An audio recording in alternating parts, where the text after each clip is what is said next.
Good morning. I'm Dr. Monika Thapa, and today the topic of my presentation is chronic pain syndrome.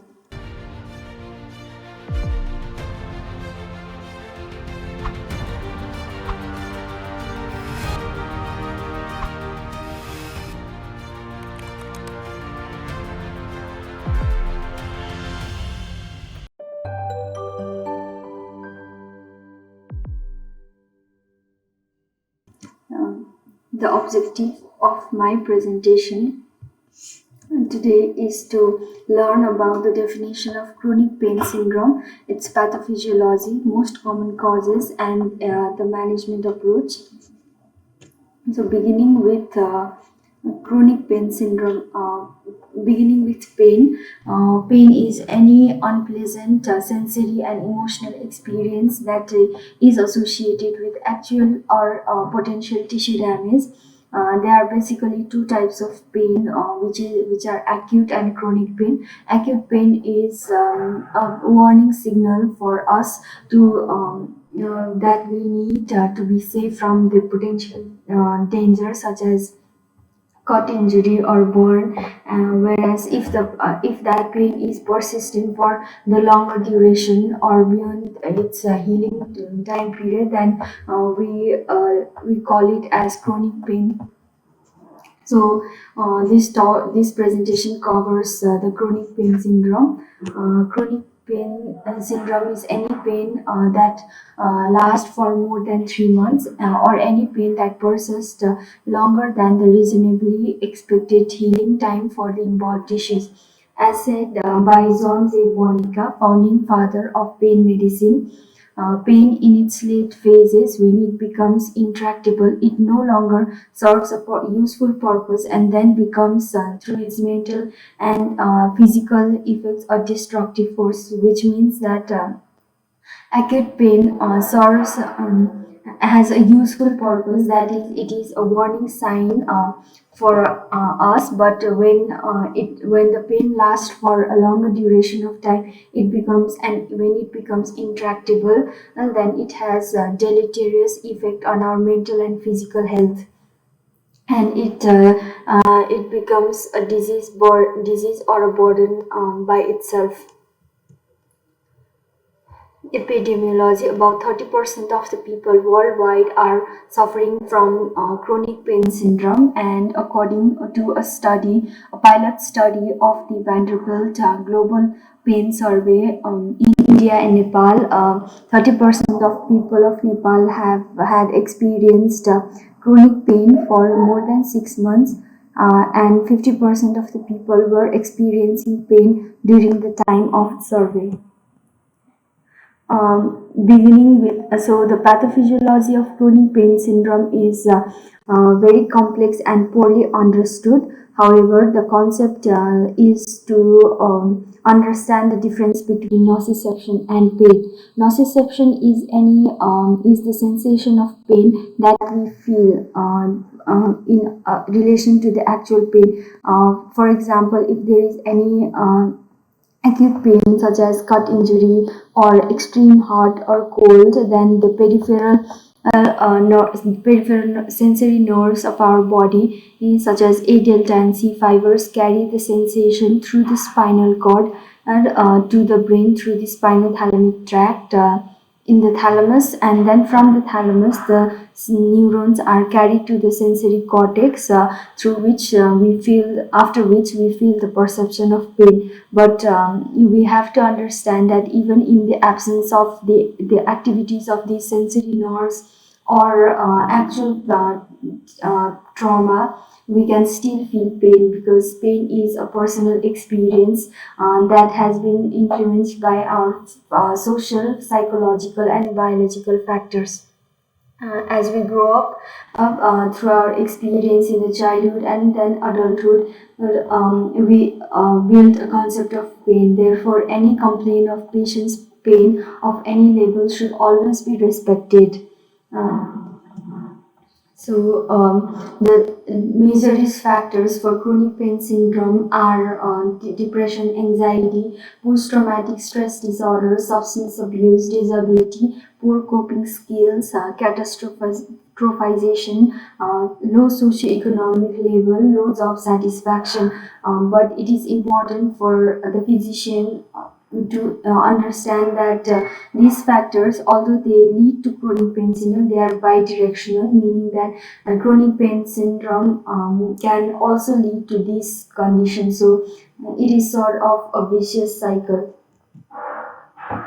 In coming to etiology, physical trauma such as road traffic accident or extensive burn, emotional trauma such as death of a loved ones, and infectious stimuli such as viral infections, and chronic disease like sickle cell anemia, multiple sclerosis, all lead to chronic pain syndrome.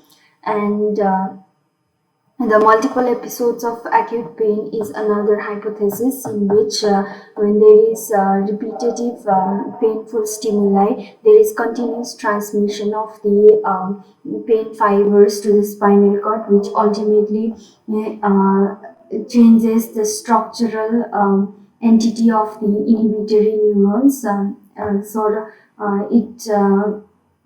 It initiates the nociplastic changes in the peripheral and central nervous systems, which it causes chronic pain.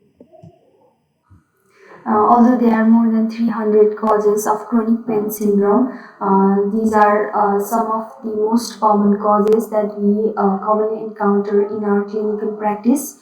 The stroke, multiple sclerosis, transverse myelitis, post-herpetic neuralgia, nutritional deficiencies such as vitamin B6 and B12, fibromyalgia, chronic regional pain syndrome, and arthritis, muscle spasm, and metastatic pain. Coming to evaluation, we start by taking detailed history and physical examination of the patient. And the patient may present with multiple symptoms, but we have to encourage them to prioritize the symptoms, like which is the most debilitating ones. Imaging and diagnostic testing is only required if our physical examination leads to a certain diagnosis that I have mentioned earlier. Apart from physical symptoms of pain, it is very important for us to address any biological, social, and psychological factors. Psychological symptoms the patient may have, such as deconditioning or altered nociceptive pathways, or the tendency for medication overuse, the coexisting depression, anxiety, cognitive impairment, learned helplessness, and social relationships such as social withdrawal, dysfunctional relationships, and isolations, or is there is any risk for suicidal ideation. And so coming to management, since chronic pain is the dynamic consequence of biological, social, and psychological factors, the management is to adopt a multidisciplinary approach where a physician, psychologist, nurse, physical and occupational therapist, vocational counselor, and pharmacist come together as a team to help the patient. And the most important is to assess the psychological assessment of the patient, and help the patient with coping mechanism, teaching the coping skills and all. And but before starting any intervention or medical therapy or any treatment, the management should begin with a patient-centered approach by setting realistic goals, such as rather than complete elimination of pain.